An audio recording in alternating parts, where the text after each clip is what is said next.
Hello, good evening, नमस्कार। मैं सतीश कुमार एक बार फिर से आपका हार्दिक स्वागत और अभिनंदन करता हूं आपके अपने YouTube channel crack the competition पे। देखिए दोस्तों, बाल विकास को लेके हमने जाना किस तरह से वंशक्रम और वातावरण बालक के विकास को इफेक्ट करते हैं। आज जो हमारा टॉपिक रहेगा वो अभिवृद्धि और विकास को लेके रहेगा। अभिवृद्धि और विकास में क्या अंतर है, विकास के क्या सिद्धांत हैं। तो ठीक है दोस्तों, बिना किसी देरी के आइए स्टार्ट करते हैं आज का लेक्चर, जो है अभिवृद्धि और विकास। दोस्तों, यहाँ से रिट में एक क्वेश्चन अवश्य पूछा जाता है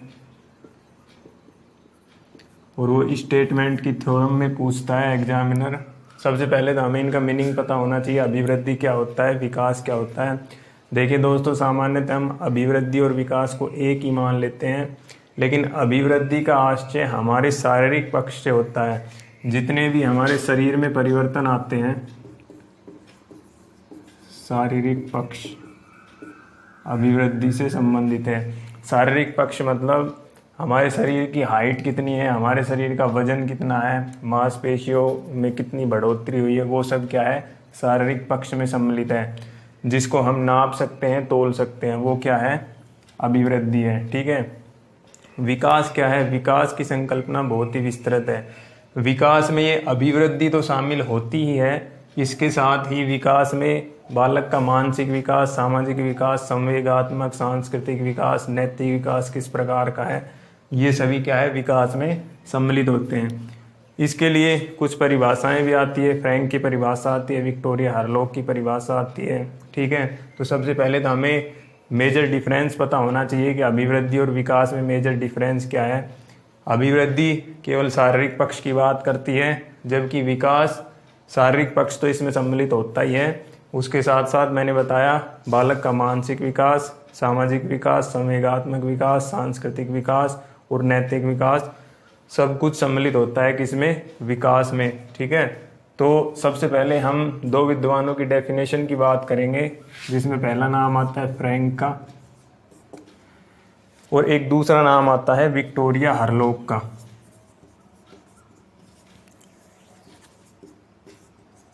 विक्टोरिया हरलॉक। फ्रैंक ने बात की है अभिवृद्धि की और विक्टोरिया हरलॉक ने बात की है विकास की। फ्रैंक ने क्या कहा है, फ्रैंक ने कहा है कि कोशिकीय गुणात्मक वृद्धि ही अभिवृद्धि है। यानी हमारी कोशिकाओं में जो वृद्धि होती है गर्भावस्था से लेकर जीवन की विभिन्न अवस्थाओं में, हमारे शरीर में जो डेवलपमेंट, जो शारीरिक रूप से विकास होता है, वही क्या है, अभिवृद्धि है। फ्रैंक ने कहा कोशिकीय गुणात्मक वृद्धि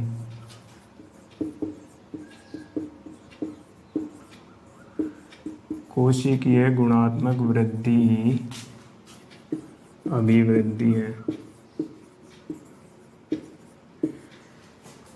दोस्तों, ये जो वृद्धि है इसे मनोविज्ञान की भाषा में अभिवृद्धि कहते हैं। ठीक है। तो कोशिकाओं में जो हमारी गुणात्मक वृद्धि होती है, हमने जो हमारी बाल विकास का पहला लेक्चर था उसमें जाना था कि जीवन की शुरुआत में बालक में क्या है, एक जाइगोट नामक पूर्ण कोशिका बनती है, जिसका आकार कितना होता है, सुई के आकार का होता है।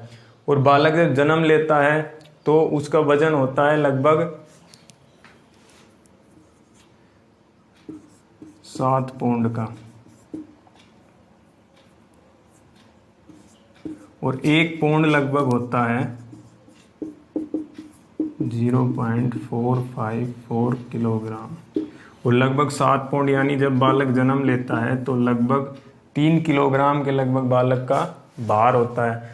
तो जब गर्भावस्था में, जब माता गर्भ में था, तब उसका भार कितना था और जन्म लेने के बाद कितना भार हो गया, तो ये वृद्धि हुई ना, शारीरिक पक्ष में वृद्धि हुई। तो इसी को लेके फ्रैंक बात करते हैं कि कोशिकाओं में गुणात्मक वृद्धि ही अभिवृद्धि है।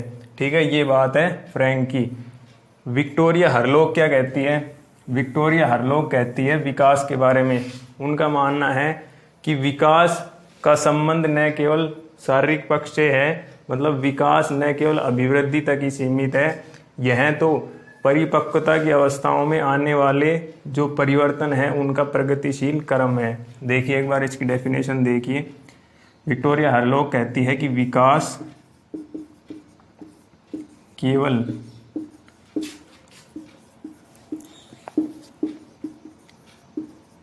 अभिवृद्धि तक ही सीमित नहीं है,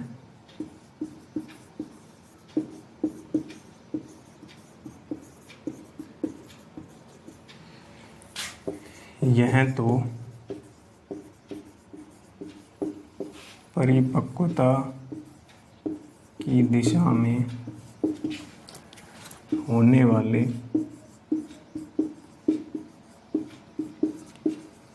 परिवर्तनों का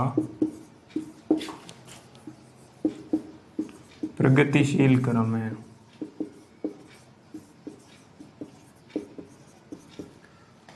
जिससे बालक में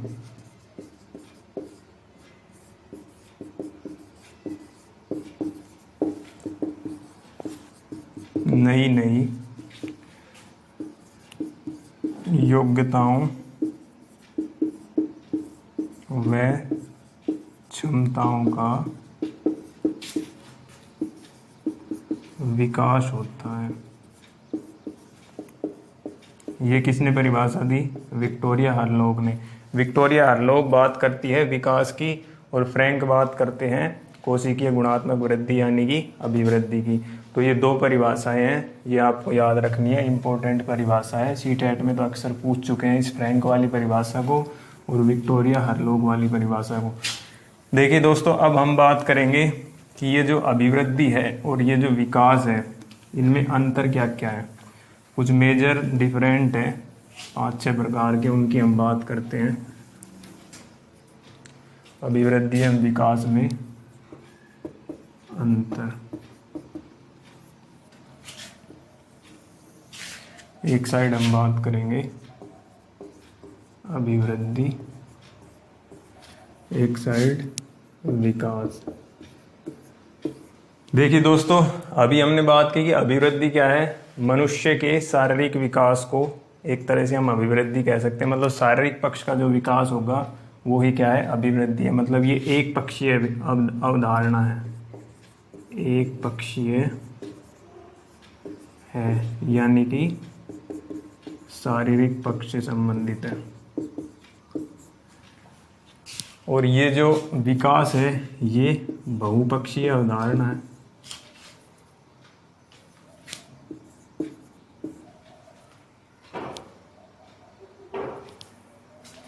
बहुपक्षीय अवधारणा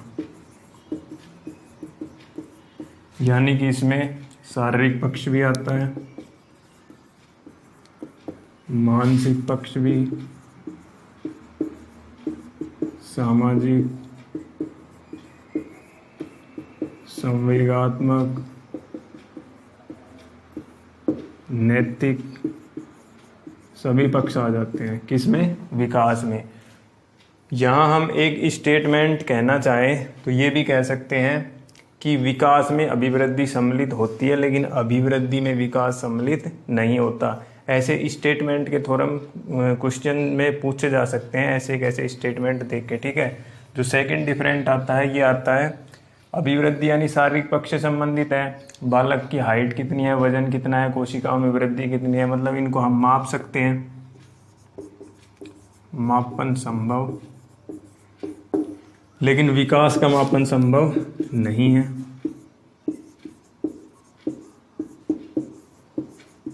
क्यों नहीं है? क्योंकि मानसिक पक्ष की कोई इकाई है नहीं। मस्तिष्क के लिए हम थोड़ी ना कह सकते हैं कि 2 किलो विकास हो गया, 3 किलो विकास हो गया, ऐसा कुछ नहीं है। इसलिए इसका मापन संभव नहीं है और इसका मापन संभव है। ये केवल शारीरिक पक्ष की बात करता है, मतलब एक पक्षीय है, मतलब कि संकुचित है, संकुचित अवधारणा।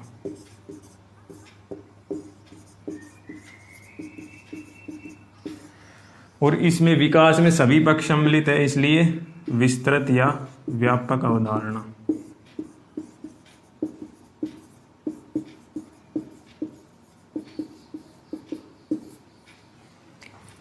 शारीरिक पक्ष जीवन के एक अवस्था है, परिपक्वता की अवस्था, उसी अवस्था तक चलता है शारीरिक पक्ष। लेकिन विकास जो है जन्म से लेकर, जन्म या ऐसा कहें कि गर्भावस्था से लेकर मृत्यु पर्यंत चलता है क्या? विकास। जबकि अभिवृद्धि एक निश्चित समय तक चलता है, अभिवृद्धि निश्चित समय तक चलती है। और विकास की हम बात करें तो यह जीवन पर्यंत चलता है।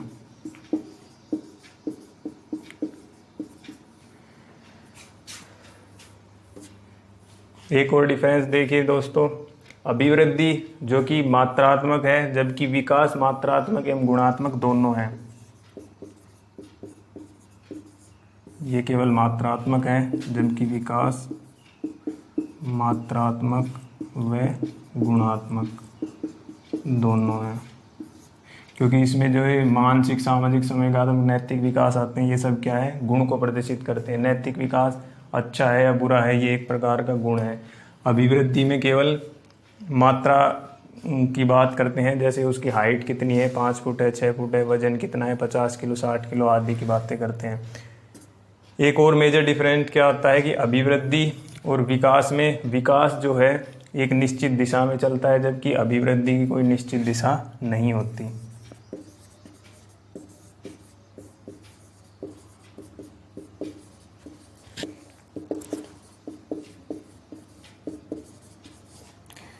और जबकि विकास की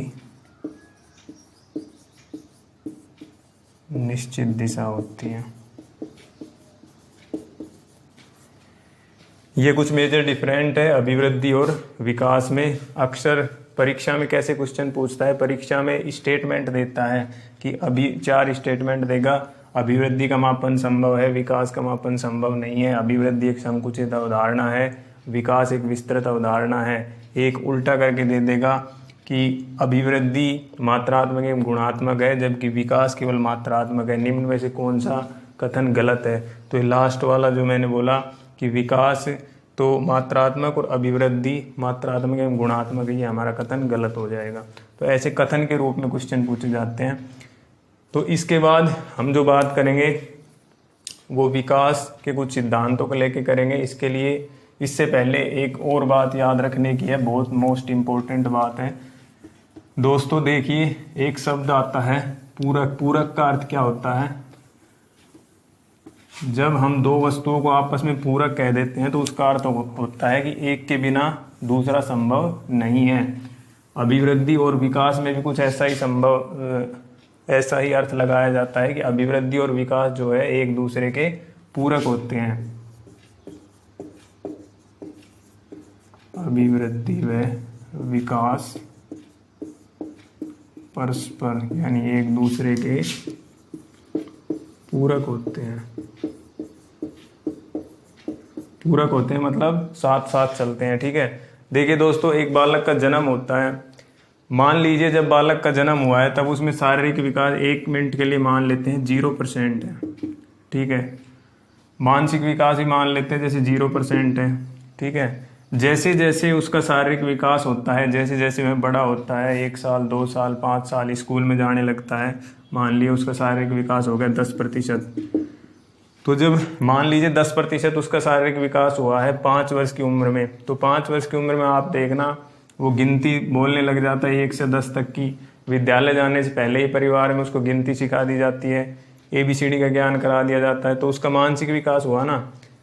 तो ये क्या है, जैसे इसको 10% मानते हैं तो ये मानसिक विकास भी साथ के साथ चलता है, यानी 10%, 11%, मतलब इसके साथ साथ चलता है।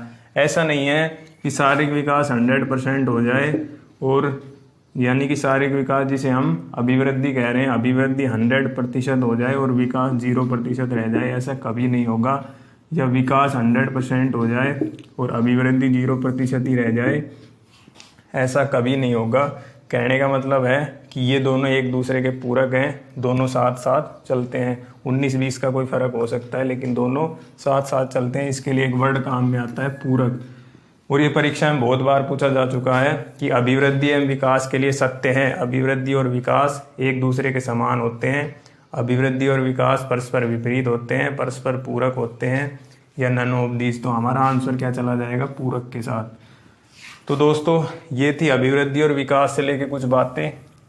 अब जैसे हमने बाल विकास में पढ़ा था वंशक्रम के बारे में, वंशक्रम से संबंधित कुछ सिद्धांतों की बात की थी, ठीक है, मौलिक गुणों का सिद्धांत, अर्जित गुणों का सिद्धांत। ऐसे ही विकास से संबंधित भी कुछ सिद्धांत हैं जिनकी हम यहाँ पर बात करेंगे।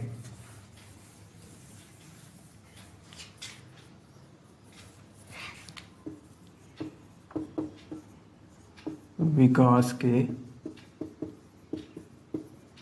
सामान्य सिद्धांत।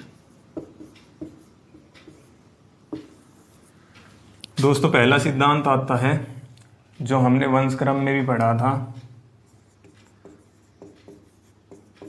समान प्रतिमान का सिद्धांत। प्रतिमान का अर्थ होता है मॉडल से। ये हम क्या पढ़ रहे हैं, विकास के सिद्धांत। देखिए दोस्तों, वंशक्रम में हमने पढ़ा था समान प्रतिमान का सिद्धांत क्या था, कि जैसे माता पिता वैसे ही उनकी संतानें। यहाँ भी इनका अर्थ वैसे ही है, यानी जैसे माता पिता होंगे वैसे ही उनकी संतानों का विकास होगा। ये कौन बताता है, समान प्रतिमान का सिद्धांत। सेकंड आता है जो हमने वहाँ भी पढ़ा था, निरंतरता का सिद्धांत।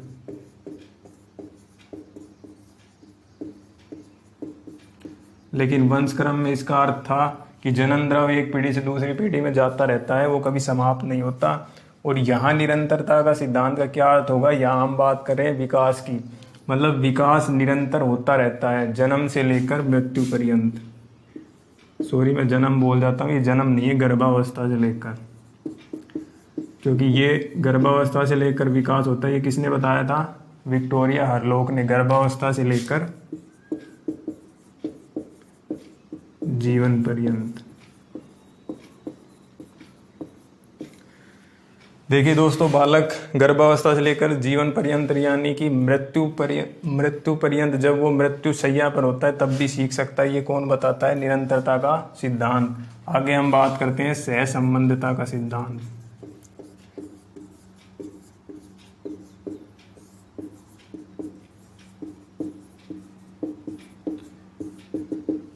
सहसंबंधता का सिद्धांत क्या बात करता है, सहसंबंधता मतलब आपस में संबंधित होना। देखिए दोस्तों, एक बालक का अगर शारीरिक विकास अच्छा होगा तो उसका आगे के विकास, मानसिक विकास, सामाजिक विकास, नैतिक विकास अच्छे होंगे। ठीक है, अगर शारीरिक विकास ही गड़बड़ा जाएगा तो आगे के विकास भी गड़बड़ हो जाएंगे।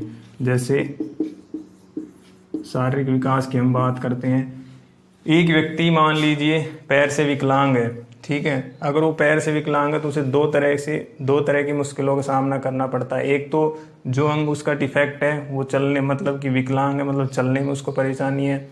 एक दूसरी जो हीन भावना आ जाती है उसके दिमाग में, वो औरों से खुद को कंपेयर करने लगता है।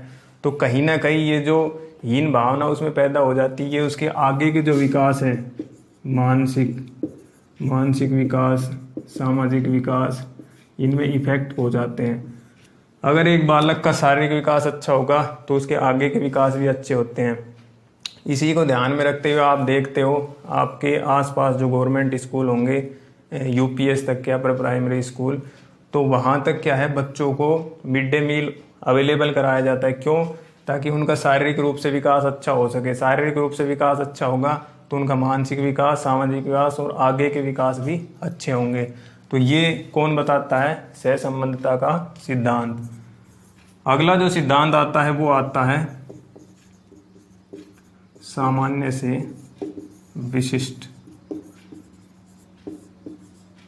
विशिष्टता का सिद्धांत। देखिए दोस्तों, विकास किस तरह से होता है, पहले उसका सामान्य विकास होता है, उसके बाद विशिष्ट विकास होता है। एक बच्चा जिसने अभी जन्म लिया है, जन्म लेने के कुछ महीनों बाद वो अपने शरीर के मूवमेंट करता है, अपने हाथों को हिलाता है, फिर उंगलियों को, मुट्ठी को बंद करता है, खोलता है, और एक समय ऐसा आता है जो अपने हाथ और उंगलियों दोनों को यूज में लेके किसी वस्तु को पकड़ने भी लग जाता है। तो वो क्या हुआ, उसका सामान्य से विशिष्ट विकास हुआ। पहले उसने हाथ को उठाना सीखा, फिर एक समय आता है उसने वस्तुओं को पकड़ना भी सीख लिया। ठीक है, तो ये किसकी बात करता है, सामान्य से विशिष्ट की बात करता है। उसके बाद वो क्या करता है, उसके बाद चलने लगता है। पहले पैरों और हाथों दोनों की सहायता से चलता है, फिर एक समय आता है कि वो अपने पास किसी वस्तु को पकड़ के खड़ा हो जाता है एक जगह। फिर एक समय ऐसा आता है जब वो चलने लग जाता है। तो पहले उसने सामान्य विकास किया, उसके बाद विशिष्ट विकास किया। तो ये क्या कहलाता है, सामान्य से विशिष्ट का सिद्धांत।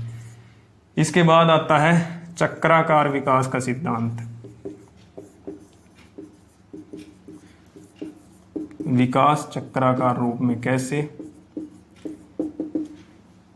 जब मनुष्य के शरीर का विकास होता है, डेवलपमेंट होता है, तो उसमें जैसे शारीरिक पक्ष की जब हम बात करते हैं तो कुछ हमारे शारीरिक पक्ष जो होते हैं वो तीव्र गति कर जाते हैं, तीव्र विकास कर जाते हैं, और कुछ अंग विकास करने में टाइम लगता है।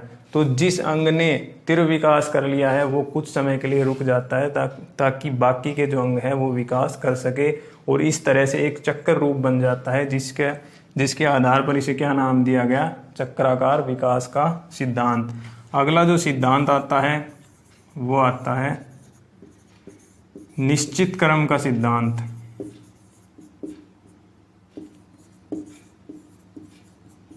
निश्चित क्रम का सिद्धांत क्या कहता है? देखिए दोस्तों, विकास जो है एक निश्चित क्रम में होता है। फॉर एग्जाम्पल के लिए हम बात करें, जब बालक का विकास होता है, जब वो स्कूल में पढ़ने के लिए जाता है, या उससे पहले ही हम अपनी शिक्षण विधियों में भी पढ़ते हैं, जो भाषा का विकास होता है वो LSRW के क्रम में होता है। मतलब बालक पहले लिसनिंग मतलब सुनता है, उसके बाद स्पीकिंग बोलता है, उसके बाद रीडिंग मतलब पढ़ता है, उसके बाद सबसे अंत में राइटिंग मतलब लिखता है। हिंदी में बात करें तो सुबोपल्ली, सुनना, बोलना, पढ़ना, लिखना। तो ये क्रम हो गया निश्चित क्रम।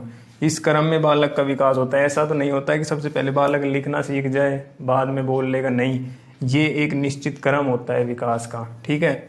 उसके बाद जो सिद्धांत आता है वो विभिन्नता का सिद्धांत या व्यक्तिगत विभिन्नता का सिद्धांत।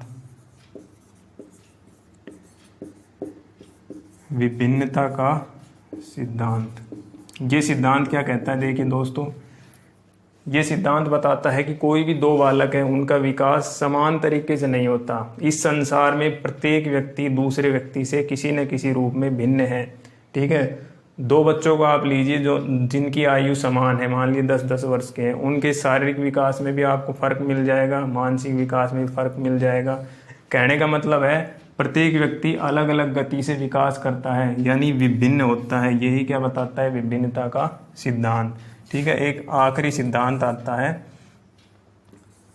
निश्चित दिशा का सिद्धांत।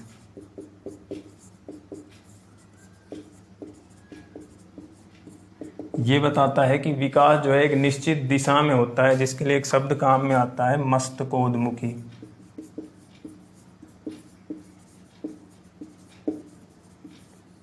मस्तकोन्मुखी मतलब कि सिर से पैर की तरफ। बालक का विकास कैसे होता है? सिर से पैर की तरफ, सिर के बाद धड़, धड़ के बाद सबसे अंत में टांगों का विकास होता है। ये क्या कहलाता है? निश्चित दिशा का सिद्धांत। और ये जो मस्तकोन्मुखी वर्ड था, ये सबसे पहले किसने काम में लिया? कुप्पुस्वामी। कुप्पुस्वामी थे जिन्होंने सबसे पहले इस मस्तकोन्मुखी शब्द का प्रयोग किया। ठीक है। और ये मस्तकोन्मुखी का अर्थ क्या होता है? सिर से लेके पैर तक विकास होना, और इसे क्या नाम दिया गया? निश्चित दिशा का सिद्धांत। तो देखिए दोस्तों, ये विकास के कुछ सामान्य सिद्धांत थे। आज हमने बात की अभिवृद्धि और विकास में क्या क्या मेजर डिफरेंट है। उसके बाद विकास के कुछ सामान्य सिद्धांतों की बात की। रीट का अगर आप पेपर को उठा के देखेंगे, 2 बार टेट हो चुका। ठीक है। 2 बार रीट का आयोजन हो चुका, 2011, 12, 15, 17। आप अगर पेपर को उठा के देखेंगे, आप देखेंगे यहाँ अभिवृद्धि और विकास में जो अंतर है वहाँ से या इसमें से एक क्वेश्चन डेफिनेटली मिल रहा है। ठीक है दोस्तों। तो यहाँ से आज जो हमने लेक्चर लिया है, इसमें से एक क्वेश्चन आपको अवश्य ही मिलेगा। तो आज के लिए इतना ही काफ़ी।